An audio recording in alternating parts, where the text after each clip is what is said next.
kitoko Bola munone sengo Esilise maela banguna Lelo nazuta tolango Na esengo Lelo nazo yemba yemba Sembo esengo Lobiele kana yemba Sembo kolela Lobiele kana yemba Sembo soni Kaso permetache Eko bana vie O se souvenir Na ba retraite Na ba sacrifice Na ba fronde Na ba veye O pesi lo yembo esengo Lo yembo esengo Na yemba O zamalamu Yesu zamalamu Yesu zamalamu Nana yebelio Likona yo etonti mekena motema nakaye. Au commencement, était la parole, et la parole, Christ. Radio, parole vie, la radio qui donne la vie à travers la parole. Bien, merci. La parole. Mbote cher papa et maman, chers frères et sœurs. Mbote bandeko balandi radio parole vie, la RPV, la radio chrétienne. Oete akabiso sango malamu ya kolo Yesu Masia Nazareth. Radio oyo memela biso réveil spirituel. Merci Bebolingaka, Radio Parole Vie, Bebolinga Yesu Masia Nazareth, bien-aimé de Seigneur, Oate Amakatango nous sur la radio Oyo. Yesu Masia Nazareth kanisa bino, dans tous les 4 coins du monde, pas y besoin, surtout Bebokuma ba pasteur, topé évangéliste, Ukata pongi na butu topé tongo nyoso, nipona ko somba, topé koteka, kaspona ko yoka nzambe. Bien-aimé de Seigneur, akome lobi muto bika kaka te pona lipa. C'est vrai, l'ipesa important pour nos tonganzoto. N'imtobika na liloba ozobima na monoko na nzam. C'est vrai bien aimé dans le Seigneur tom subatu ba loba likolo na yo batu ba saka. Mais simba mutu eza que oye koksama na bomo na yo kaka o nzambe ya loba. Pambate la Bible dit aloba iloba moko pe makambo et kokisami. Tout sambela bien aimé. Kolo te péché merci, Yesu Masia Nazareth, lobo elatanzoto. Kolo, makomi lobi na pasi na bango yawe, babele la kiyo, oyokaki, otindaki liloba. Kolo, liloba oyo tindaki ekangolaki. Esepelisa motema na o Yesu Masia Nazareth, que liloba ya butu tope ya tongwa lelo tata, ekangola mutu moko, eme ma délivrance, pambate makomi lobi, ba yenge bene, bazwaka lisiko tata, nzela boyebi. Topé, Seigneur, les justes sont délivrés par la connaissance. Si katango si mame pa ina yonkolo, na kombo na yo Yesu Masia Nazareth nzambo longaliwa, ndekolo to sambeli, peto lobi. Amen. Merci chers papa et maman, chers frères et sœurs, chers auditeurs de la Radio Parole Vie, la RPV. Merci bandekolo to sakina le sambo, et mon équipe na biso Radio Parole Vie, Christ asaki penza glorifié, biso peto zaki par la grâce de Dieu. Sauf que tout allons qui dans l'ombre. Nous avons qui banda ya mboka pour nous saler la nzambe. Nzamba simba qui mutema tata na biso maelta, atinda biso na Afrique du Sud pour tout saler la Christ. Bon tuzonga qui déjà awa depuis butu ya samedi. Bon to baki te Christ azala glorifié na tina na yango. Merci bandeko bosa la biso confiance. Bien-aimé dans le Seigneur. Ya bosunga biso na batoli na bino. Zapena ba bosimba makana mutema mo oya mukienza bazopesa bino. Ozolu kaboka bulango peta mususu na biso po esunga musala oyo na ba mega ba giga topé na mabongisi mususu kolo akanisa bina sala bino ngolo pe bolango. Merci bien aimé, tozotanga directement makomi na nzambe. Tozana livre en Nombre chapitre 20, tozobanda bien aimé dans le Seigneur na chapitre nango 17. Écoutez la parole de Dieu. Laisse-nous passer par ton chemin. Nous ne traverserons ni les champs, ni les vignes, et nous ne boirons pas l'eau de puits. Nous suivrons la route royale, sans nous détourner à droite ou à gauche, jusqu'à ce que nous ayons franchi ton territoire. Édom lui dit, tu ne passeras point chez moi, sinon je sortirai à ta rencontre avec le paix. Verset 19, les enfants d'Israël lui dirent, nous monterons par la grande route, et si nous buvons de ton eau, moi et mes troupeaux, j'en paierai le prix. Je ne ferai que passer avec mes pieds, pas autre chose. Il répondit dans le verset 20, tu ne passeras pas. Seigneur, bénis cette lecture au nom de Jésus-Christ de Nazareth. Amen. Bien-aimés dans le Seigneur, nous avons une grande rencontre.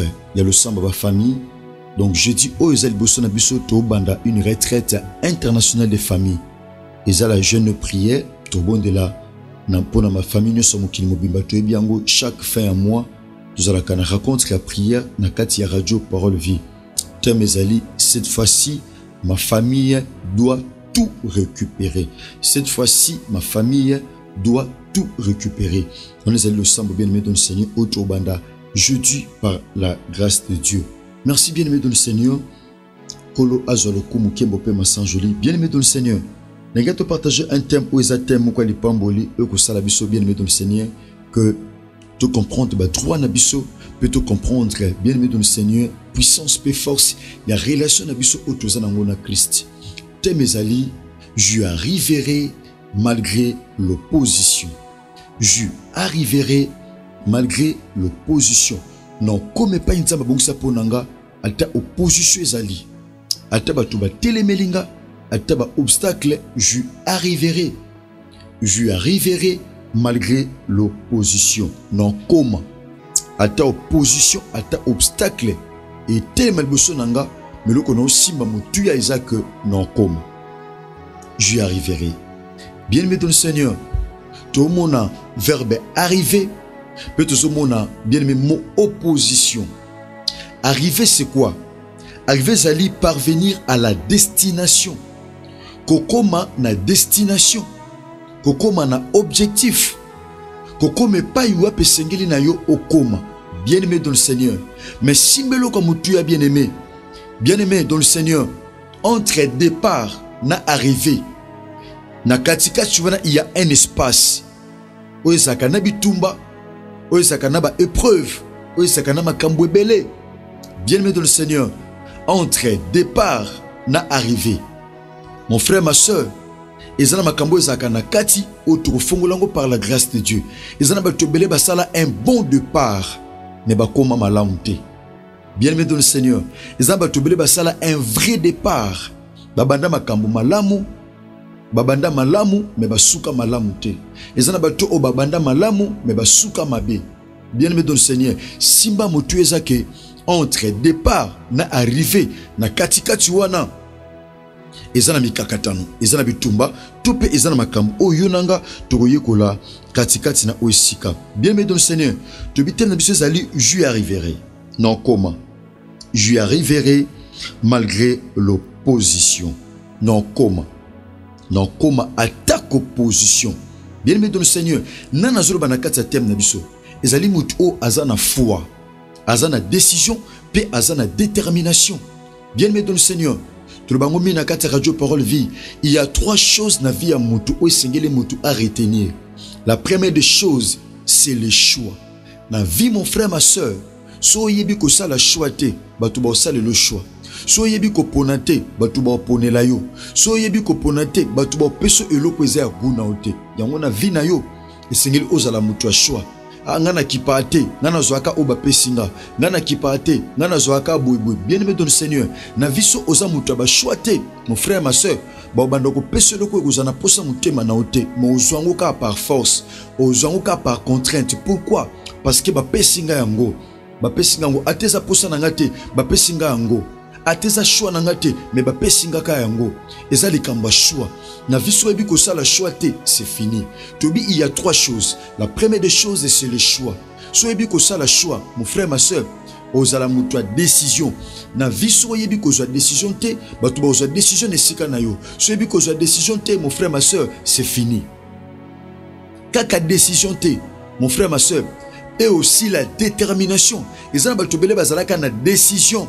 Ne bazaka déterminé te na makambo bande ko sala bazaka déterminé te na makambo bande ko bongisa bazaka déterminé te yango réaliser bazaki na décision mais ba koma te pesengeli ba koma pourquoi parce que bazanga ka détermination de biloko misat le choix la décision et la détermination eza biloko etambulaka de père yaya eza biloko etambulaka nzela moko.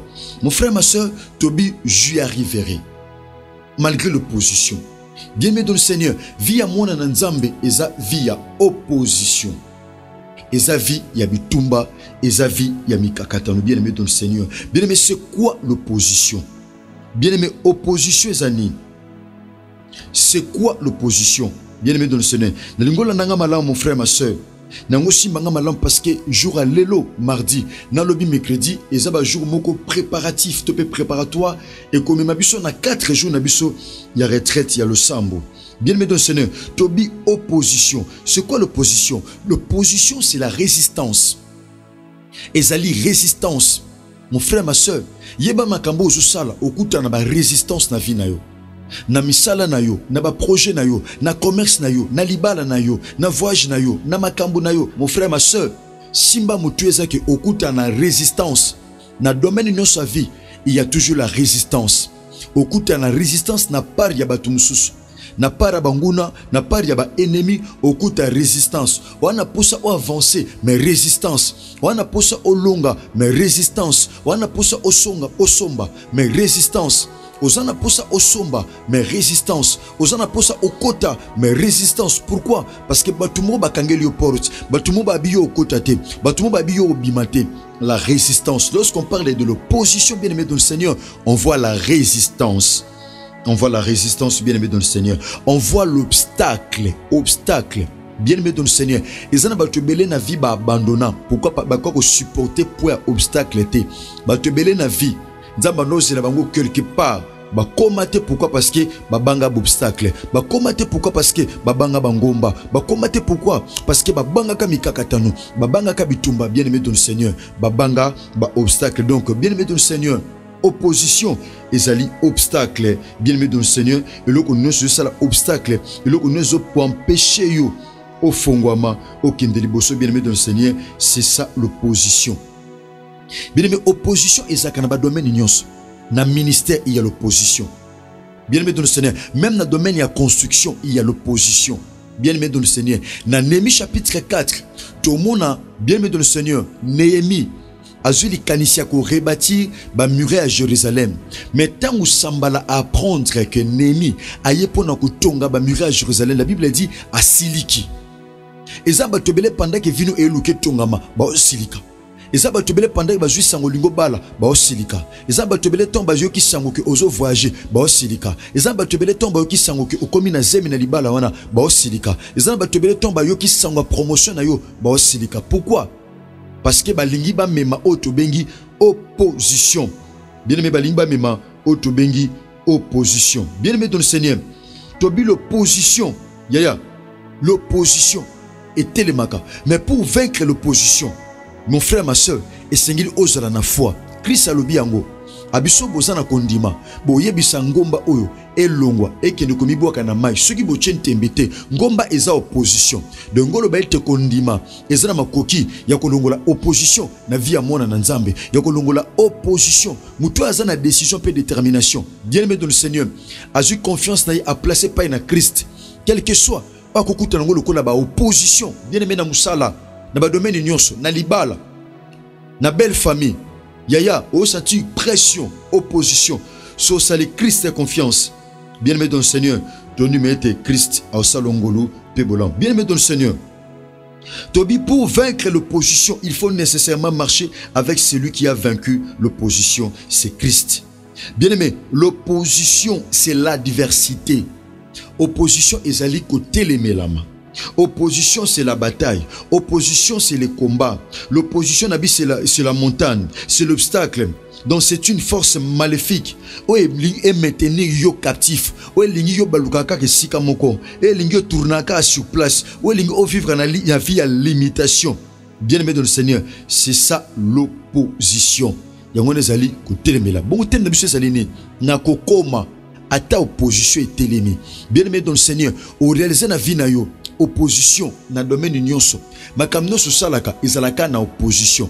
Bien-aimé dans le Seigneur, vie ya mwana Nzambe surtout eza vie ya opposition. Écoutez la pensée de Dieu, bien-aimé dans le Seigneur, par rapport au texte de Toutang. Toutang en Nombre chapitre 20. Le solo est le solani, et le solo ya Israël. Le solo Israël ba bimi na boum. Destination est liba qui est na Cana. Oui, c'est vrai. Malgré opposition ba kute na ngona nzela ba komaki. Balala qui était na désert, ba suka qui était na désert. Vine bango suka était na désert, mais ba koma na Cana. Vine bango etikala te na désert. Ate bitumba, ate ba mbonge, ate ba opposition. Bien aimé dans le Seigneur, ba tikala kate na sobe.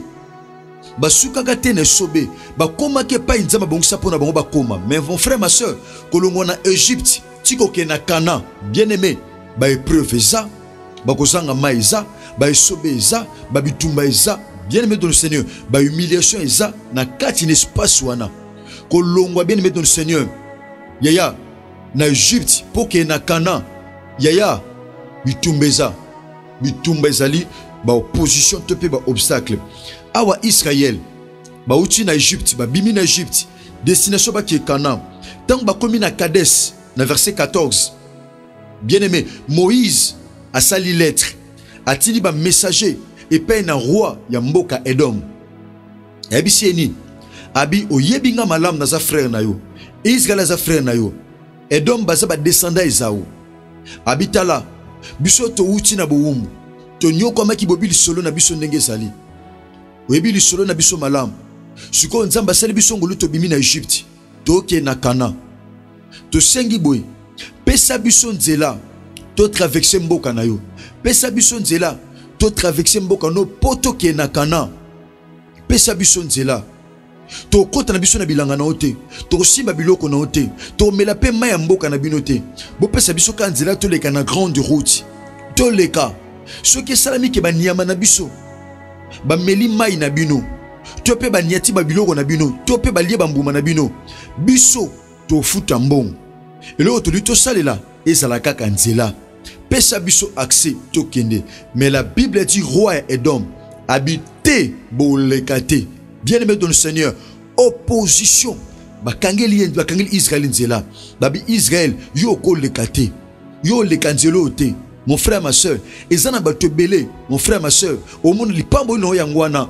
Mais nzela ko lekelezate pourquoi? Parce que bakangeli nzela. Combien de personnes mon frère ma soeur, au monde li pambo na musika me mo lekezate. Au monde li bala na musika me mo lekezate. Au monde musala na musika me mo lekezate. Au monde permis de conduire na musika me mo lekezate. Au monde titre de séjour na musika me mo lekezate. Au monde li pambo na musika me mo lekezate. Pourquoi? Parce que ba Edomite ba pekisa yo oleka, babi yoko lekate, babi yoko kotate, babi yoko zoate Israël. On a déjà Cana na musika, mais Edom ebisie olekate. Opposition, mon frère ma soeur. Et ça n'a pas tobelé ba memelo opposition, mon frère ma soeur. Na ba domaine union sa vie. Mais je m'aimerais te dire, mon frère ma soeur, na butu te pe na tongwa lelo. Opposition ya batu. Yango te ko empêcher destiné nzambe kusama na vie na yo. Yango te ko empêcher oh, bien aimé dans le Seigneur, malgré l'opposition, mon frère, ma soeur, au coma, malgré l'opposition à l'ibala wana, l'ibala salima, malgré l'opposition à musala wana, aux promotion, malgré l'opposition à belle famille wana, makamboko simba, malgré l'opposition, maloba médecin, oh ba miom, oh boy, malgré l'opposition, yaya, balinga te au simba mwana, malgré l'opposition, malgré adversité, bien aimé dans le Seigneur, au kokoma. Bien aimé dans le Seigneur, opposition to le bieza bitumba, ezaba refus aux okuta nango, ezaba rejet aux okuta nango, ezaba mépris aux okuta nango, bien aimé dans le Seigneur, aux okuta nango wana, bien aimé dans le Seigneur, oh ba mépris, ba humiliation, yango wana mon frère ma soeur, ezaba opposition, ezana ba tobele ba tika suite opposition, mon frère ma soeur, ko tika te parce que ba obstacle les ali, ko tika te parce que ba tubaza ko s'opposer, ko tika te parce que ba tuba tele melayon, ko bange lo côté mon frère, ko bange lo côté ma soeur, parce qu'il y a de l'opposition. Bien aimé, malgré l'opposition, tu vas y arriver. Merci bien aimé dans le Seigneur. Merci cher papa et maman, chers frères et sœurs. Bien aimé, nasimako sambela, nasimako kamati alokolabwe. Partagez ango bondela. Joa penza bien aimé dans le Seigneur, ton pena yo bondela nzambe. Joa penza ton bondela nzambe, ton di mete Christ a ozanga toko sala biso ngolo pe bolam. Bien aimé nga pena profiter na pesa bino numéro sika. Oyo tozui tom subande ko s'inquiéter na numéro de ko gère ça otondo pesa oyo suka na 235 otondo pesa bien aimé dans le Seigneur et je qui penza problème numéro 1 bongo bon mon numéro o cette fois-ci o toujours partager siko ya monde bo bande ko zula mateya oyo to pesi pa ingénieur gère ça pemba numéro 1 ba bloka kiango donc numéro wana ba bloka kango yango sala ki penza passe ngape ba yibenga numéro na mboko tondo sala nzambe bien aimé bon tozwa ki téléphone mususu bo ba groupe mususu penze panzana ki bongo bandeko bazwa ko bunda pona ko zongisa ba groupe ndenge ezalaki to beteza musala makasi mais to ndimete kolo opesa makasi numéro sika yango numéro sika au remplaçant on a wa 235 so ba fongoli yango gloire à Dieu pourquoi no ba fongoli yango te numéro ezali plus 243 89 533 11 41 na bandeli plus 243 89 533 11 41 on est à numéro nabiso yasika. Merci na kulutu David Poutou, merci David Poutou Télévision, merci Jeanette Chris Kundenga Nok DG, merci à la grande famille à Radio Parole Vie, merci à Ndegouno Soubozami porte à travers le monde entier ou beaucoup ça Radio Église Nabino. Bien dans le Seigneur, Zomatia O partageant mon abami et ma connaissance na yo, Chris Ozanga Toko Salongo le Pebolo. Merci Zalaki Abino, Ndeko Nabino, Leki Muninga, héritier Bisiamu Herbi, mon tatananga Jean-Paul Meeta, pasteur de la foi. Merci que Jésus-Christ de Nazareth vous bénisse. Au commencement était la parole, et la parole, et la parole, et la parole, Christ, Radio Parole Vie, la radio qui donne la vie à travers la parole.